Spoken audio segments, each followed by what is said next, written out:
സമയം ഏതാണ്? എന്റെ പ്രിയപ്പെട്ട CPM-കാർ, നിങ്ങൾ ഇപ്പോൾ ഇതൊക്കെ പറഞ്ഞുകൊണ്ടിരിക്കണില്ലേ? ഈ ആക്ഷേപങ്ങൾ സമയം ഏതാണെന്നറിയുക.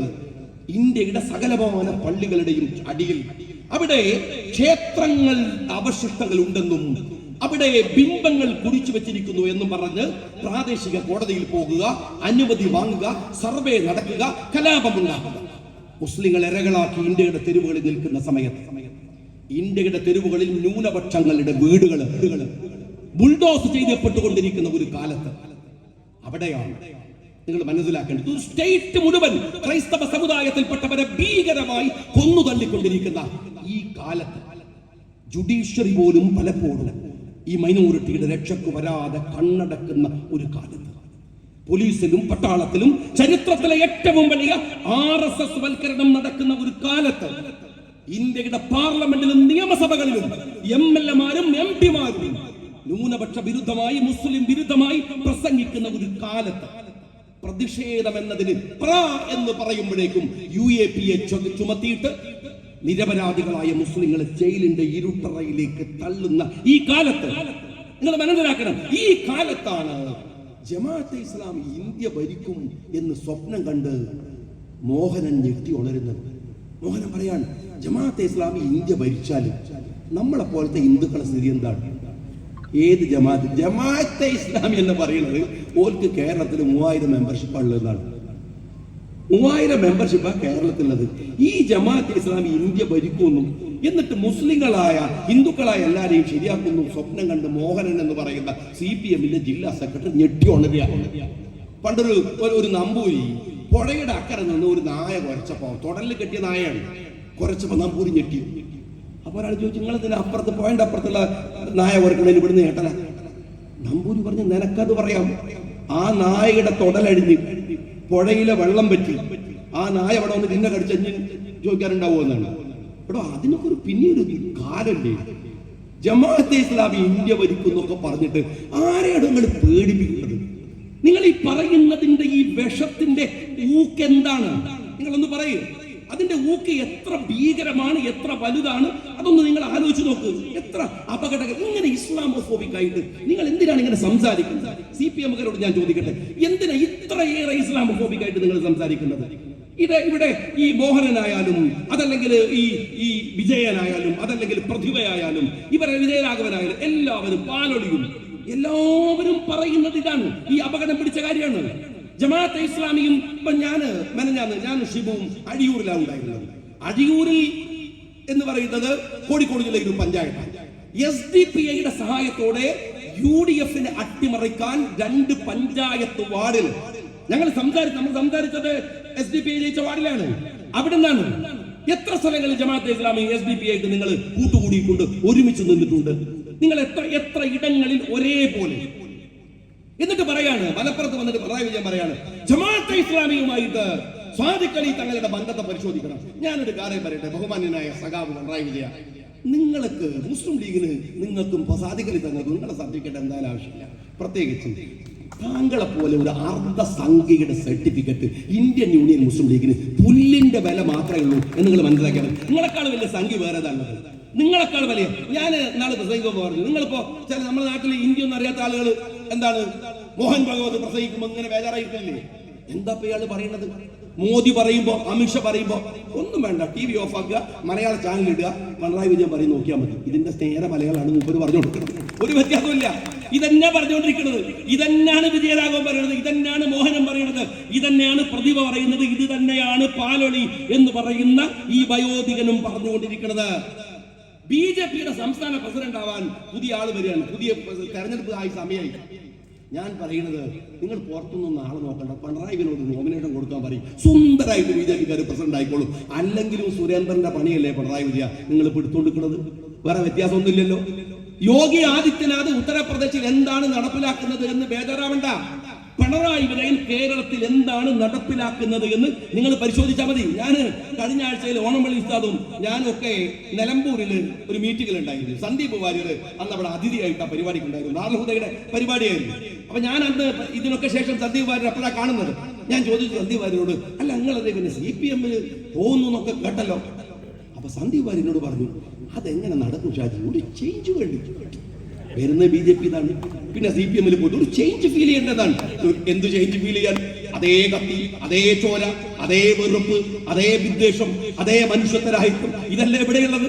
പിന്നെ എന്തിനാണ് ഞാൻ വേറൊരു പാർട്ടിയിലേക്ക് പോകുന്നതാണ്, വേറെ CPM പോകുന്നത് എന്നാണ് സന്ദീപ് വാര്യർ ചോദിക്കുന്നത്. ഒറ്റക്കാര്യം ഞാൻ CPM-കാരോട് പറയട്ടെ, സഖാക്കൾ ആത്മാർത്ഥതയോടെയാണ് ഇടതുപക്ഷം നിൽക്കുന്നതെങ്കിൽ ഈ കളി നിങ്ങൾക്ക് ഗുണമല്ല. നിങ്ങൾ കേരളത്തിലെ ജനങ്ങളെ അണ്ടർ എസ്റ്റിമേറ്റ് ചെയ്യേണ്ട. ഇത് അപകടമാണ്. CPM-കാരാ, വയനാട്ടിൽ നിങ്ങൾ പറഞ്ഞല്ലോ രാഹുലിന് പ്രിയങ്കക്ക് വോട്ട് കൊടുത്തവർ മുസ്ലിം തീവ്രവാദികളാണ്. കിടക്കട്ടെ, എന്നാൽ നിങ്ങൾ പറയാത്ത ഒരു കണക്ക് ഞാൻ നിങ്ങളോട് പറയാം. വയനാട്ടിലെ 175 ബൂത്തില്, വയനാട് പാർലമെന്റ് മണ്ഡലത്തിലല്ല, വയനാട്ടിലെ 175 ബൂത്തില് കോൺഗ്രസ് UDF-ന്റെ സ്ഥാനാർത്ഥികളുടെ തൊട്ട് താഴെ BJP ആണ്. CPM മൂന്നാമതാണ്.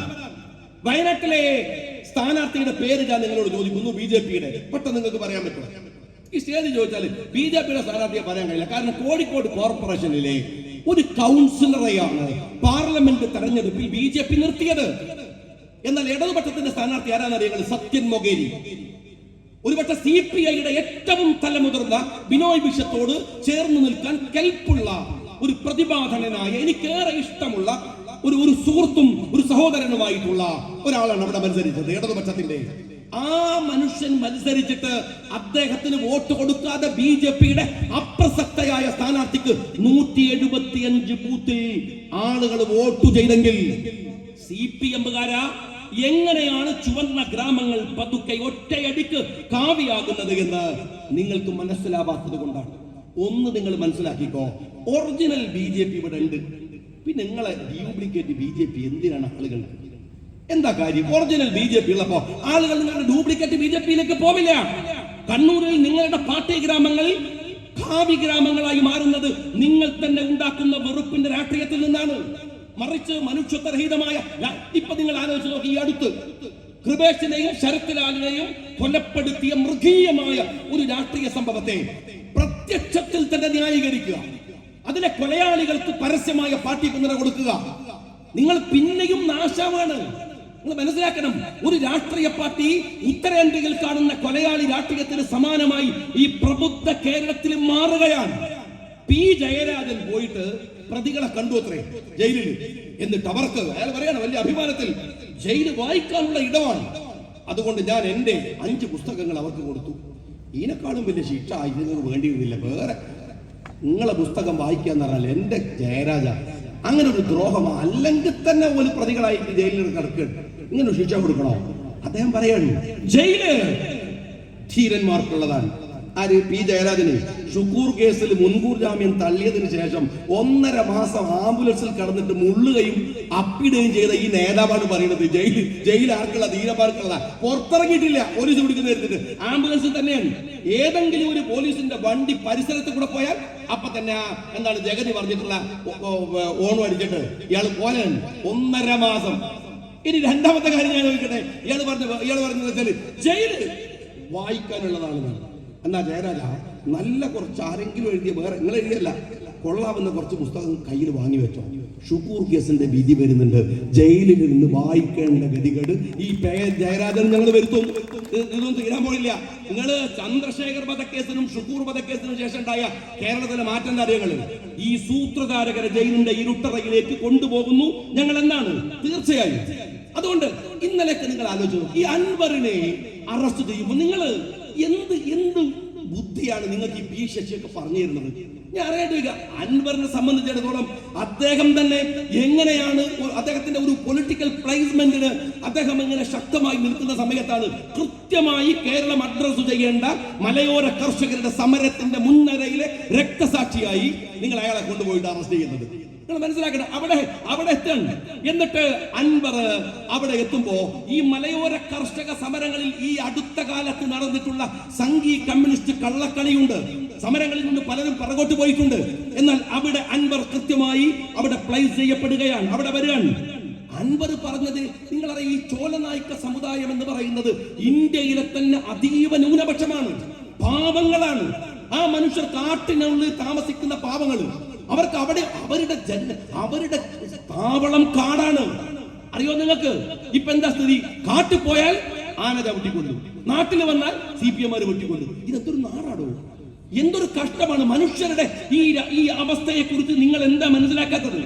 എന്താണ് മനസ്സിലാക്കാത്തത്?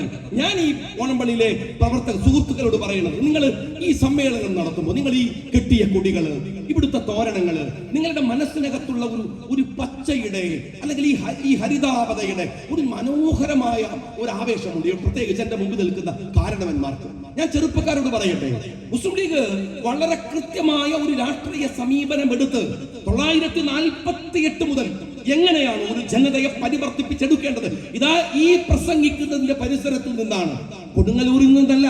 സിദി സാഹിബിന്റെ തറവാട് ഇതിന്റെ പരിസരത്താണ്. ഒരു മനുഷ്യൻ തലശ്ശേരിയിലേക്ക് വണ്ടി കയറി മലബാറിൽ വരുന്നത് എന്തിനെന്നാൽ നിങ്ങളെ പോലെയല്ലായിരുന്നു മലബാറിലെ മുസ്ലിം ബന്ധോവസ്ഥ. കാരണം അത്രമേൽ തകർന്നു പോയൊരു ഇടം, 921 കലാപത്തിൽ നിന്ന് തകർന്നു തരിപ്പണമായി പോയിരുന്നു. അവരെ ഉയർത്തിക്കൊണ്ടുവരേണ്ടതുണ്ട്, അവർക്ക് അറിവ് കൊടുക്കേണ്ടതുണ്ട്, അവർക്ക് വിദ്യാഭ്യാസം നൽകണം, എഴുന്നേറ്റ് നിൽക്കാൻ പ്രാപ്തമാക്കണം. ഇപ്പോഴും രാജ്യത്തിന്റെ മുഖ്യധാരയിൽ വന്നു നിൽക്കാൻ മടിക്കുന്നവരെ രാജ്യത്തോട് ചേർത്ത് നിർത്തണം. ആ പ്രയത്നമാണ് അന്ന് മുസ്ലിം ലീഗ് ഏറ്റെടുക്കുന്നത്, ആ ഉത്തരവാദിത്തമാണ് നിർവഹിക്കുന്നത്. അതിന്റെ ഭാഗമായിട്ടാണ് അവിടെ ഫാറൂഖ് കോളേജ് വരുന്നത്, വിദ്യാഭ്യാസ സ്ഥാപനങ്ങൾ വരുന്നത്, ഒരുപാട് സ്ഥാപനങ്ങൾ വന്ന് ഒരു ജനതയെ പരിവർത്തിപ്പിച്ച് വളർത്തിയെടുക്കുന്നത്. അത് മലബാറിന്റെ രാഷ്ട്രീയത്തിനകത്തിരുന്ന് ചിന്തിച്ചാൽ മാത്രമേ ഒരു പക്ഷേ നിങ്ങൾക്ക് മനസ്സിലാവുകയുള്ളൂ എന്ന് നിങ്ങൾ ചിന്തിക്കേണ്ടതുണ്ട്. അവിടെ അങ്ങനെ വളർന്നു വന്ന ഒരു രാഷ്ട്രീയം വലിയ പങ്കല്ല, ചെറുതായിരിക്കാം. ചെറിയ ചെറിയ സംഘങ്ങൾ എന്തെല്ലാം അത്ഭുതങ്ങളാണ് ഉണ്ടാക്കുന്നത് എന്ന് വിശുദ്ധ ഖുർആൻ നിങ്ങളോട് ചോദിക്കുന്നുണ്ട് സ്നേഹമുള്ളവരെ. ആ ചെറിയ സംഘം നിങ്ങൾ അറിയുമോ, ഈ അടുത്ത് നമ്മയൊക്കെ അസ്വസ്ഥതപ്പെടുത്തിയതാണ് ഇന്ത്യയിലെ കോടതികൾ, കീഴ്ക്കോടതികൾ സർവേക്ക് കൊടുക്കുക, പള്ളികളിൽ എന്താണ് ബിംബങ്ങൾ ഉണ്ടെന്ന് പറഞ്ഞ് കുഴപ്പമുണ്ടാവുക, സമ്പലിൽ ആളുകൾ മരിക്കുക, പിന്നെയും വാദങ്ങൾ ഉയരുക. അവസാനം സുപ്രീം കോടതിയുടെ ജഡ്ജ് തന്നെ ഇരിക്കുന്ന ഒരു ബെഞ്ച്, സുപ്രീം കോടതി എന്താണ് ചീഫ് ജസ്റ്റിസ് തന്നെ ഇരിക്കുന്ന ഒരു ബെഞ്ച് തീരുമാനമെടുത്തു, ഇനി അങ്ങനെ കീഴ്ക്കോടതികൾ ചെയ്യരുത്. ഞാൻ ചുരുക്കി പറയാണ്, ഇത് എങ്ങനെ ഉണ്ടായതാണെന്നറിയോ നിങ്ങൾ ചെറുപ്പക്കാരറിയണം. അതൊരു വെറും വിധി മാത്രമല്ല, ആ വിധിയുടെ പിറകില് ഒരു മനുഷ്യനുണ്ട്. നിങ്ങൾ ആ വിധി പത്രത്തിൽ വായിക്കുമ്പോൾ അൽഹംദുലില്ലാഹ് എന്ന് മാത്രം പറഞ്ഞാൽ പോരാ. അല്ലാഹുവേ, GM ബനാത്തുവാല സാഹിബിന്റെ ഖബറിടത്തിൽ നീ നന്മ നിറക്കണമേ, സമാധാനം നിറക്കണമേ എന്ന് നിങ്ങൾ പ്രാർത്ഥിക്കണം. ആ മനുഷ്യൻ 987 ഇന്ത്യയുടെ പാർലമെന്റിൽ ഒരു സ്വകാര്യ ബില്ല് കൊണ്ടുവന്നു.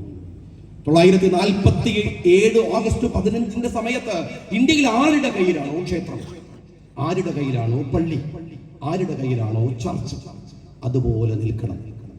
സ്വാഭാവികം ഒരു ചെറിയ പാർട്ടി ബില്ല് തള്ളി. 990 കോൺഗ്രസും ലീഗും തമ്മിലിട്ടു. രാഷ്ട്രീയ പാർട്ടികളാണ്, തർക്കങ്ങളൊക്കെ ഉണ്ടാവും, തമ്മിലിടുന്നു. മുന്നണിയിൽ നിന്ന് ലീഗ് ഇറങ്ങിപ്പോയി. പാർലമെന്റ് തെരഞ്ഞെടുപ്പ് വരികയാണ്. ചെറിയ പാർട്ടിയാണ് ലീഗ്, പക്ഷെ ലീഗ് കൂടെ ഉണ്ടാവണമെന്ന് കോൺഗ്രസ് ആഗ്രഹിച്ചു. തമിഴ്നാട്ടിൽ, കേരളത്തിൽ, ഈ ദക്ഷിണ ഇന്ത്യയിൽ ലീഗ് വേണമെന്ന് അവർ ആഗ്രഹിച്ചു. ചർച്ച തുടങ്ങിയപ്പോ ലീഗ് വലിയ ഡിമാൻഡുകൾ വെച്ചു. ഞങ്ങൾക്ക് വടകര മണ്ഡലം വേണം, 3 സീറ്റ്, ഒന്നും പറഞ്ഞില്ല, ഒറ്റ ഡിമാൻഡ്. 87 ബനാത്തുവാല സാഹിബ് കൊണ്ടുവന്ന ബില്ല് ഔദ്യോഗിക ബില്ലായി ഈ രാജ്യത്തെ മനുഷ്യർക്ക് നേർക്കുനേരെ ജീവിക്കാവുന്ന അവസ്ഥ ഉണ്ടാക്കണം. കോൺഗ്രസ് ആലോചിക്കട്ടെ എന്ന് പറഞ്ഞു. 3 ദിവസത്തിന് ശേഷം വീണ്ടും ചർച്ച. കോൺഗ്രസ് ഒരു ഡിമാൻഡ് വെച്ചു. ബാബരി മസ്ജിദ് വലിയ തർക്കമാണ്, അതുകൊണ്ട് ആ ബാബരി മസ്ജിദ് കോടതിയുടെ മുമ്പിൽ നിൽക്കുന്ന കേസായതുകൊണ്ട് ഒഴിച്ചു വെച്ചു. ബാക്കി എല്ലാ പള്ളികളുടെ മുകളിലും, അമ്പലങ്ങളുടെ മുകളിലും, ആരാധനാലയങ്ങളുടെ മുകളിലും ബില്ല് കൊണ്ടുവരാം. ലീഗ് സമ്മതിച്ചു. ആ തെരഞ്ഞെടുപ്പിന്റെ മൂർധന്യാവസ്ഥയിൽ ഇന്ത്യയുടെ പ്രതിഭാധനനായ പ്രധാനമന്ത്രി രാജീവ് ഗാന്ധി കൊല്ലപ്പെട്ടു. നമ്മളൊക്കെ നിശ്ചലമായി നിന്നുപോയ സമയം. പിന്നെയും തെരഞ്ഞെടുപ്പ് സ്വാഭാവികമായി നടന്നു. കോൺഗ്രസ് മൃഗീയമായ ഭൂരിപക്ഷത്തോടെ വന്നു. കോൺഗ്രസ് നമുക്ക് വാക്ക് നൽകിയ രാജീവ് ഗാന്ധി ഇല്ലാതെയും വാക്കുപാലിച്ച ബില്ല് കൊണ്ടുവന്നു. എന്തിനാണ് ലീഗ് എന്ന് ചോദിക്കുന്നില്ല. ഞങ്ങൾ ആരോടും വിരോധം വെച്ച് സംസാരിക്കുകയല്ല. ഞങ്ങൾ ഒരുപാട് പൊരുതിയിട്ടുണ്ട് ഈ രാജ്യത്തിലെ എക്സ്ട്രീമിസ്റ്റുകൾക്കെതിരെ, SDPIക്കെതിരെ, ജമാഅത്തെ ഇസ്ലാമിക്കെതിരെ. ഐഡിയോളജിക്കലായി ഈ രാജ്യത്ത് നിൽക്കാവുന്ന ഐഡിയോളജി അല്ല നിങ്ങളത് എന്നറിയുന്നത് കൊണ്ടാണ് ഞാൻ നിങ്ങളോട് പറയുന്നു, നമുക്ക് എന്തെങ്കിലും പരിവർത്തനം ഉണ്ടാക്കാനാകുമെങ്കിൽ, ഇടപെടാൻ കഴിയുമെങ്കിൽ, മറ്റാരെയും വേദനിപ്പിച്ചല്ല, ഈ രാജ്യത്തിന്റെ മതേതര ചേരിക്ക് കരുത്തു കൊടുത്താണ് നമ്മുടെ ഭൂമിയാണ്, നമ്മുടെ ഇടമാണ്, നമ്മുടെ രാജ്യമാണ്. ഏതെങ്കിലും വൃത്തികെട്ട RSSകാരനും കമ്മ്യൂണിസ്റ്റുകളും പറയുന്ന പോലെ ഈ രാജ്യം നമ്മുടെ സ്വത്താണ്. അവര് പറയുന്ന പോലെ മറ്റൊരു രാജ്യത്തിന് വേണ്ടി തുടിക്കുന്ന ഹൃദയമുള്ളവരല്ല. സംശയം ഉണ്ടെങ്കിൽ ഇവനൊക്കെ ഈ മണ്ണിലേക്ക് അവന്റെ മുഖം ചേർത്ത് പിടിച്ചു കൊടുക്കണം. നമ്മുടെ പിതാമഹന്മാരുടെ ചോര കൊണ്ട് പങ്കിലപ്പെട്ട് കിടക്കുന്ന, പവിത്രപ്പെട്ട് കിടക്കുന്ന ഈ മണ്ണ് മണക്കുമ്പോൾ അവന് മനസ്സിലാവും ഞങ്ങൾ ആരായിരുന്നു എന്ന്. ഈ രാജ്യത്തെ ഒറ്റുകൊടുത്തത് കമ്മ്യൂണിസ്റ്റുകളും RSSകാരാണ്. ഞാൻ ചരിത്രത്തിലേക്ക് പോണില്ല. പലപ്പോഴും ഷിബു പറയുന്ന ഞാൻ എത്രയോ തവണ ആവേശത്തോടെ കേട്ടിട്ടുണ്ട്. നിങ്ങളുടെ പഴയ ചരിത്രം എന്ന് പറയുന്നത്, ജോഷിയുടെ ചരിത്രം എന്ന് പറയുന്നത്, കമ്മ്യൂണിസത്തിന്റെ ചരിത്രം എന്ന് പറയുന്നത് ഈ 1980-കളിലില്ല, 90-കൾ വരെ ഈ രാജ്യത്തിന്റെ സ്വതന്ത്ര പതാക നിങ്ങളുടെ പാർട്ടി ഓഫീസിന്റെ 7 അയലത്ത് നിങ്ങൾ തൊടുവിച്ചിട്ടില്ല. നിങ്ങൾ ഈ രാജ്യത്ത് അംഗീകരിക്കാത്തവരാണ്. എന്നിട്ട് നിങ്ങൾ ഞങ്ങളെ പഠിപ്പിക്കാൻ വരികയാണ്. ഞാൻ എന്റെ സഹോദരന്മാരോട് പറയുന്നു, ഈ മുന്നേറ്റത്തെ ശക്തിപ്പെടുത്തണം സ്നേഹമുള്ളവരെ. ഈ മുന്നേറ്റത്തിന് കരുത്തു പകരണം. ഭിന്നിച്ചു നിന്ന് നശിക്കേണ്ട ഒരു സമയമല്ല ഇത്. ചേർന്നു നിൽക്കേണ്ട സമയമാണ്, ഒരുമിച്ച് നിൽക്കേണ്ട സമയമാണ്. ഈ ഫാഷിസ്റ്റ് കാലത്തെ മനുഷ്യനെ